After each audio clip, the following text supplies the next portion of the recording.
#Mentan Baru. Presiden Republik Indonesia, Pak Jokowi, baru saja melakukan kocok ulang beberapa posisi di pemerintahannya. Ada Menteri Pertanian, Kepala Staf Angkatan Darat, hingga Dubes untuk Argentina. Bertepatan dengan pendaftaran Pilpres hari terakhir Pak Prabowo Subianto dan Gibran Rakabuming Raka. Saya tidak akan berbicara tentang Pilpres pemirsa Cokro TV. Kali ini saya ingin membahas pejabat baru yang dilantik Pak Jokowi, yaitu Menteri Pertanian. Isu soal reshuffle ini sebenarnya sudah lama diprediksi banyak orang akan segera dilakukan. Karena beberapa posisi memang kosong dan perlu segera ditunjuk orang yang harus mengelolanya. Untuk posisi Menteri Pertanian, Presiden Jokowi menunjuk Amran Sulaiman.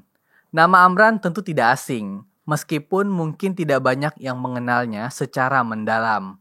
Pak Amran menjadi menteri karena sebelumnya Pak Syahrul Yassin Limpo mengundurkan diri akibat terjerat kasus korupsi di Kementerian Pertanian. Posisi yang kosong itu harus segera diisi agar kementerian bisa bekerja secara optimal. Amran bisa kita kategorikan sebagai sosok yang berpengalaman pada bidang pertanian. Karena pada periode pertama Presiden Jokowi, Amran sempat menjadi Menteri Pertanian pada tahun 2014 hingga 2019. Selain itu, ia adalah sosok yang sangat memahami bidang pertanian. Jenjang pendidikannya mulai dari sarjana pertanian hingga menjadi doktor di bidang pertanian. Ia juga pernah melakukan penelitian dan menemukan racun tikus yang bernama Tiran 58 PS yang cukup populer di kalangan petani Nusantara. Atas temuan racun itu, Amran meraih Satya Lencana kategori bidang wirausaha pertanian pada tahun 2009.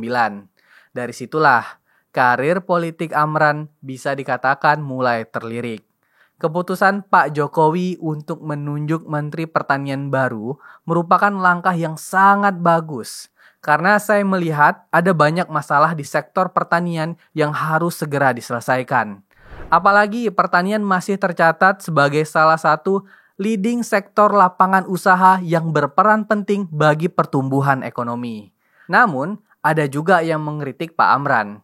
Ada yang bilang dia tidak ditunjuk Pak Jokowi lagi di periode kedua dikarenakan saat menjadi menteri, pekerjaan yang dilakukannya kurang maksimal dan impresif. Namun, jika ada yang mengkritik demikian, saya malah melihat sebaliknya.